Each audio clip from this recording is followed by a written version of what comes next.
Hello, listening friends. नमस्कार श्रोता मित्रों, We want to welcome you to a new series of messages. संदेशों की नई श्रृंखला में हम आपका स्वागत करते हैं। We are calling this the awesomeness of God's grace. हम इसे परमेश्वर के अनुग्रह की विस्मयकारिता कह रहे हैं। And I want to begin by telling you a story about a famous composer. और मैं आपको एक प्रसिद्ध संगीतकार की कहानी बताते हुए शुरू करना चाहता हूँ। He wrote a hymn about the grace of God that very few people have ever heard. उसने परमेश्वर के अनुग्रह के विषय में एक भजन लिखा जो बहुत कम लोगों ने सुना है। Listen to the first verse. पहले पद को सुनिए।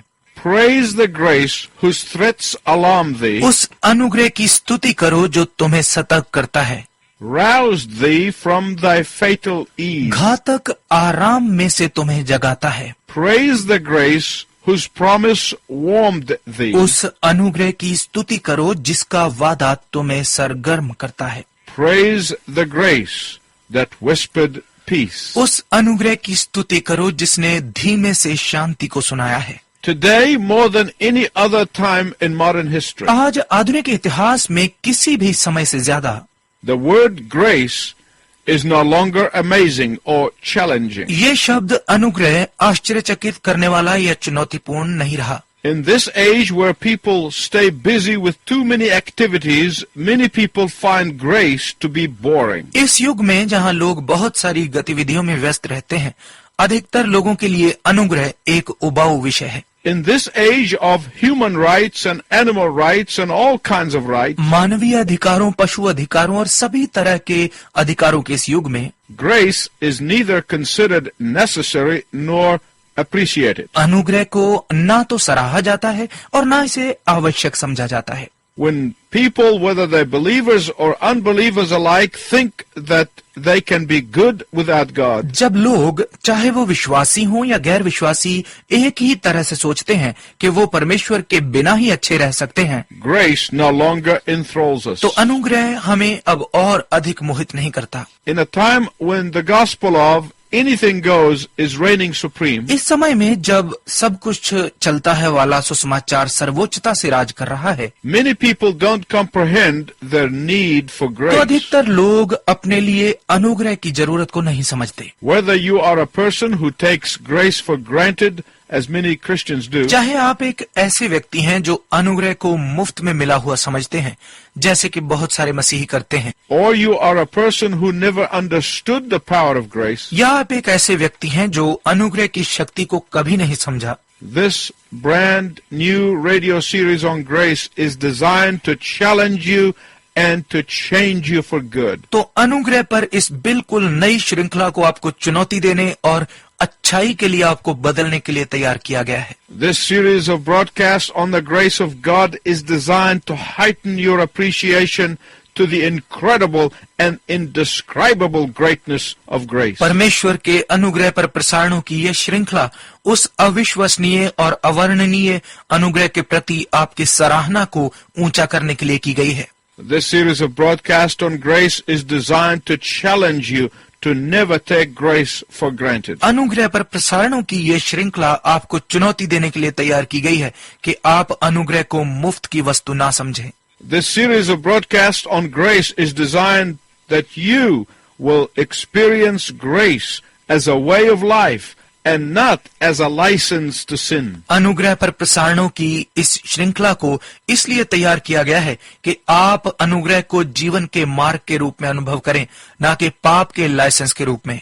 The grace that we'll be talking about in the next few broadcasts अनुग्रह जिसके विषय में हम अगले कुछ प्रसारणों में बात करने वाले हैं, is that grace that God gives to followers of His Son, the Lord Jesus Christ. वो अनुग्रह है जो परमेश्वर अपने पुत्र प्रभु यीशु मसीह के पीछे चलने वालों को देता है। There are two kinds of grace. अनुग्रह दो प्रकार का है। There is a grace which the theologians call common grace. एक अनुग्रह है जिसे धर्मशास्त्री साधारण अनुग्रह कहते हैं। This kind of grace God gives to everybody. इस प्रकार का अनुग्रह परमेश्वर सभी पर करता है। This kind of grace is more accurately called mercy. इस प्रकार के अनुग्रह को सही रूप में करुणा कहा जाता है। For example, उदाहरण के लिए, the sun shines upon the righteous and the unrighteous. सूर्य धर्मी और अधर्मी दोनों पर चमकता है। The rain pours on the righteous and the unrighteous. बरसात धर्मी और अधर्मी दोनों पर होती है। The many blessings of life come to the righteous and the unrighteous. जीवन की बहुत सारी आशीषें धर्मी और अधर्मी दोनों पर आती हैं। The beauty of God's creation is given to be enjoyed by everyone, whether they are believers or not. परमेश्वर की सृष्टि की सुंदरता सभी के लिए है कि वो इसका आनंद उठाएं, चाहे वो विश्वासी हो या गैर विश्वासी।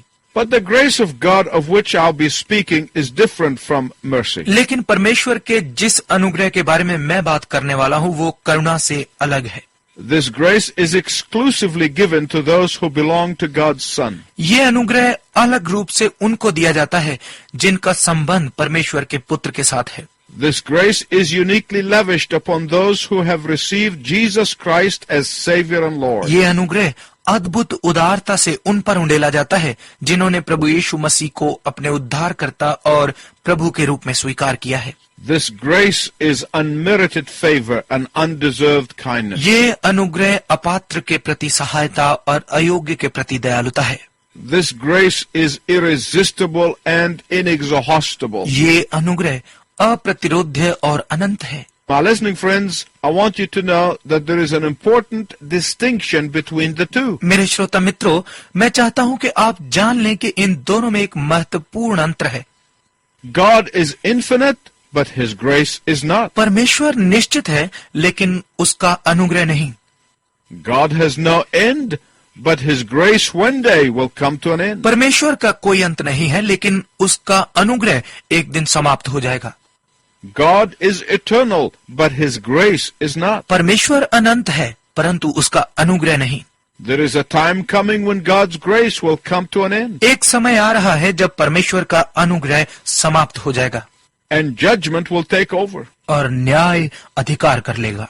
There is a time coming एक समय आ रहा है when God's grace will no longer be extended to humanity. जब मनुष्य के लिए परमेश्वर के अनुग्रह को और आगे नहीं बढ़ाया जाएगा And justice will occupy the center stage. और न्याय केंद्रीय और प्रमुख होगा। There is a time coming एक समय आ रहा है when God's grace will cease to operate in the world and raw judgment will be the order of the day. जब परमेश्वर का अनुग्रह संसार में काम करना बंद कर देगा और कठोर न्याय उस दिन का आदेश होगा। In the scripture there are many exhortations for us to receive the grace of God while it is found. वचन में हमारे लिए बहुत सारे उपदेश हैं कि हम परमेश्वर के अनुग्रह को प्राप्त करें जब तक इसे प्राप्त किया जा सकता है। Keep this distinction in mind between the God of grace and the grace of God. अनुग्रह का परमेश्वर और परमेश्वर के अनुग्रह के इस अंतर को दिमाग में रखिए। Let's look first at the God of grace. सबसे पहले आइए अनुग्रह के परमेश्वर को देखें। One of the hardest concepts to convey is the graciousness of God. दूसरों तक पहुंचाने वाले कठिन विषयों में से एक विषय है परमेश्वर की कृपालुता। Those who always believe in their way is the only way cannot understand the graciousness of God. वो जो हमेशा अपने मार्ग में विश्वास करते हैं सिर्फ इसी कारण वो परमेश्वर की कृपालुता को नहीं समझ सकते। Those who believe that they alone have the truth have a hard time comprehending the graciousness of God. वो जो समझते हैं कि सच्चाई केवल उन्हीं के पास है, परमेश्वर की कृपालुता को समझने में कठिनाई पाते हैं। On the other hand, others take God's grace for granted. दूसरी तरफ बाकी परमेश्वर के अनुग्रह को मुफ्त की वस्तु समझते हैं।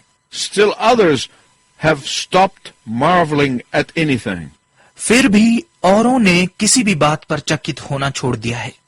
As a communicator of God's awesome truth, I am only too aware of the challenge. परमेश्वर की अद्भुत सच्चाई का संचार माध्यम होने के नाते मैं केवल चुनौती से बहुत अधिक परिचित हूँ।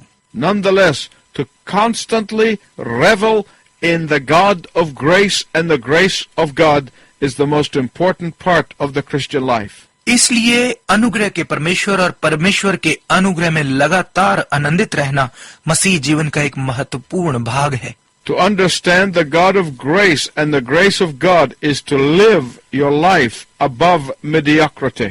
अनुग्रह के परमेश्वर और परमेश्वर के अनुग्रह को समझना अपने जीवन को साधारणता से ऊपर उठकर जीना है। Let's look at the first encounter with the grace of God. आइए परमेश्वर के अनुग्रह के साथ पहला सामना देखें। The first encounter with the grace of God is in the Garden of Eden. परमेश्वर के अनुग्रह के साथ पहला सामना अदन की वाटिका में होता है। Adam and Eve were given the perfect job. आदम और हवा को उत्तम काम दिया गया था। Adam and Eve were given the perfect job environment. आदम और हवा को काम करने का उत्तम माहौल दिया गया था। Adam and Eve were given loving co-workers. आदम और हवा को प्यार करने वाले साथी कार्यकर्ता दिए गए थे। All they were told was there was only one tree in the middle of the garden from which they were not to eat. उनको केवल इतना ही कहा गया था कि वो वाटिका के मध्य में लगे हुए वृक्ष पर से ना खाएं। If you have a Bible handy, turn to Genesis chapter 3 beginning at verse 1. यदि आपके पास बाइबल है तो उत्पत्ति 3 अध्याय पर खोलिए और 1 पद से शुरू करते हैं। Let's read it. आइए इसे पढ़ें। यहोवा परमेश्वर ने जितने बनेले पशु बनाए थे उन सब में सर्प धूर्त था। उसने स्त्री से कहा, क्या सच है कि परमेश्वर ने कहा तुम इस वाटिका के किसी वृक्ष का फल न खाना? स्त्री ने सर्प से कहा, इस वाटिका के वृक्षों के फल हम खा सकते हैं, पर जो वृक्ष वाटिका के बीच में है उसके फल के विषय में परमेश्वर ने कहा कि ना तो तुम उसको खाना और ना उसको छूना, नहीं तो मर जाओगे। तब सर्प ने स्त्री से कहा, तुम निश्चय न मरोगे, वरन परमेश्वर आप जानता है कि जिस दिन तुम उसका फल खाओगे उसी दिन तुम्हारी आंखें खुल जाएंगी और तुम भले बुरे का ज्ञान पाकर परमेश्वर के तुल्य हो जाओगे। अतः जब स्त्री ने देखा कि उस वृक्ष का फल खाने के लिए अच्छा और देखने में मनभाव और बुद्धि देने के लिए चाहने योग्य भी है, तब उसने उसमें से तोड़कर खाया और अपने पति को भी दिया और उसने भी खाया। तब उन दोनों की आंखें खुल गई और उनको मालूम हुआ कि वे नंगे हैं, इसलिए उन्होंने अंजीर के पत्ते जोड़ जोड़ कर लंगोट बना लिए। Everything in the world was theirs except the fruit from one tree. एक वृक्ष के फल के सिवाय संसार में सब कुछ उनका था। Let this be a warning to all of us who say that if I could only have this or that, I'll be happy. ये हम सब के लिए एक चुनौती हो जो कहते हैं कि यदि मेरे पास केवल ये हो या वो हो तो मैं खुश रहूंगा। We could have the whole world, and if there was only one thing that you could not have, you would not rest until you got it. हम सारा संसार प्राप्त कर सकते हैं, लेकिन फिर भी यदि एक चीज ऐसी हो जो आपके पास नहीं है तो आप तब तक चैन से नहीं बैठेंगे जब तक आप इसे प्राप्त न कर लें। So what did Adam and Eve do? तो आदम और हवा ने क्या किया? They ate from that one tree. उन्होंने उस एक वृक्ष से खा लिया। The bottom line is this. अंतिम बात ये है, Adam and Eve were offended by this command of God. आदम और हवा ने परमेश्वर की इस आज्ञा का उल्लंघन किया। They did not like to be told what to do. उन्हें अच्छा नहीं लगता था कि कोई उन्हें बताए कि क्या करना है। My listening friends, does this sound familiar? मेरे श्रोता मित्रों, क्या ये बात जानी पहचानी लगती है? Adam and Eve were offended just as millions of people today are offended by a holy God. आदम और हवा ने पवित्र परमेश्वर का उल्लंघन किया, बिल्कुल वैसे ही जैसे आज भी लाखों लोग करते हैं। Adam and Eve were offended just as millions of people today are offended by the thought that God died on a cross to pay for our sin. आदम और हवा ने बिल्कुल ऐसे ही उल्लंघन किया जैसे आज भी लाखों लोग इस विचार का उल्लंघन करते हैं कि परमेश्वर हमारे पाप की कीमत चुकाने के लिए क्रूस पर मरा। There is only one way to salvation. उद्धार का केवल एक ही मार्ग है। Here is what Adam and Eve were saying in their hearts. ये है जो आदम और हवा अपने मनों में कह रहे थे। God, what do you mean we cannot eat from that tree? परमेश्वर, इससे तुम्हारा क्या मतलब है कि हम उस वृक्ष से नहीं खा सकते? God, I thought that this is my garden and I am in charge of it. परमेश्वर, मैंने समझा कि ये मेरा बाग है और मैं इसका मालिक हूँ। This is my garden and I want everything that's in it. ये मेरा बाग है और जो कुछ भी इसमें है वो सब मैं चाहता हूँ। This is not unlike the thinking of many people today, ये सोच आज बहुत सारे लोगों से अलग नहीं है। where people say, what do you mean there is only salvation through no other than Jesus Christ? जहां लोग कहते हैं, क्या मतलब है तुम्हारा कि यीशु मसीह के सिवाय किसी और से उद्धार नहीं है? What do you mean there is only one way to heaven? इससे तुम्हारा क्या अर्थ है कि स्वर्ग को केवल एक ही मार्ग है? What do you mean Jesus is the only way? इससे तुम्हारा क्या अर्थ है कि यीशु ही एकमात्र रास्ता है? I will decide for myself what is right and what is wrong. मैं खुद तय करूंगा कि क्या सही है और क्या गलत है। So Adam and Eve ate the fruit of the forbidden tree. सो आदम और हवा ने मना किए हुए वृक्ष से खा लिया। My friend, here's the crux of the problem. मेरे मित्र, ये है समस्या का मूल भाग। God said, if you eat from the tree, you will die. परमेश्वर ने कहा, यदि तुम इस वृक्ष से खाओगे तो तुम मरोगे। The devil said, if you eat from the tree, you will live. शैतान ने कहा, यदि तुम इस वृक्ष से खाओगे तो तुम जियोगे। Who should have Eve believed? हवा को किस पर विश्वास करना चाहिए था? Well, she decided to submit the matter to her own judgment. खैर, उसने इस मामले का न्याय खुद करने का निर्णय किया। She decided to decide for herself. उसने खुद निर्णय लेने का फैसला किया। This is very modern idea, is it not? ये बहुत आधुनिक विचार है, क्या नहीं है? My listening friends, let me tell you something right up front that is very important. मेरे श्रोता मित्रों, मैं यही शुरू में आपको कुछ बताना चाहता हूं जो बहुत महत्वपूर्ण है। On the issues that are clearly spelled out in the scripture, उन विषयों पर जिनका वचन में स्पष्ट रूप से वर्णन किया गया है, concerning the things of which God called wrong, उन बातों के विषय में जिन्हें परमेश्वर ने गलत कहा। if you take things into your own hands and try to see things for yourself, यदि आप सब कुछ अपने हाथों में ले लें और सब कुछ खुद ही करने का प्रयत्न करें, 10 times out of 10 you will go the wrong way. तो 10 में से 10 बार आप गलत दिशा में जाएंगे। If you decide to examine the tree for yourself, यदि आप खुद वृक्ष की जांच का निर्णय करते हैं, 10 out of 10 times you will eat from it. तो 10 में से 10 बार आप इसमें से खा लेंगे। Eve decided to put the fruit under a pragmatic test. हवा ने फल की व्यवहारिक जांच करने का फैसला किया। I just want to check its nutritional value. सोचा कि मैं केवल इसका पौष्टिक स्तर जानना चाहती हूँ। Eve decided to put the fruit under an aesthetic test. हवा ने फल का सौंदर्य परीक्षण करने का फैसला किया। Would it look nice in the living room? क्या ये शयन कक्ष में अच्छा लगेगा? Eve decided to put the fruit under an intellectual test. हवा ने फल का दिमागी परीक्षण करने का फैसला किया। Would I learn a new lesson or a new experience from eating it? क्या मुझे ये फल खाकर नया सबक या नया अनुभव प्राप्त करना चाहिए? Needless to say, the fruit passed all of these tests. ये कहने की आवश्यकता नहीं है कि वो फल सब परीक्षण पास कर गया। And Eve decided that the devil was right all along. और हवा ने मान लिया कि शैतान शुरू से ही ठीक था। And now she needed to share the good news with her husband, who also ate. और अब उसे ये खुशखबरी अपने पति के साथ बांटने की जरूरत थी और उसने भी ये फल खा लिया। From that time on, उसी समय से these same temptations are repeated with precision millions of times each day. यही परीक्षाएं आज हर दिन लाखों बार यथार्थ रूप से दोहराई जाती हैं। And I want you to join us next time when I will tell you how the amazing grace of God can release us from these temptations. और मैं चाहता हूं कि आप अगली बार भी हमारे साथ शामिल हों जब मैं आपको बताऊंगा कि कैसे परमेश्वर का अद्भुत अनुग्रह हमें इन परीक्षाओं से स्वतंत्र कर सकता है। Until then, I wish you God's richest blessing. अगले समय तक मैं आपके लिए परमेश्वर की उत्तम आशीष की कामना करता हूं।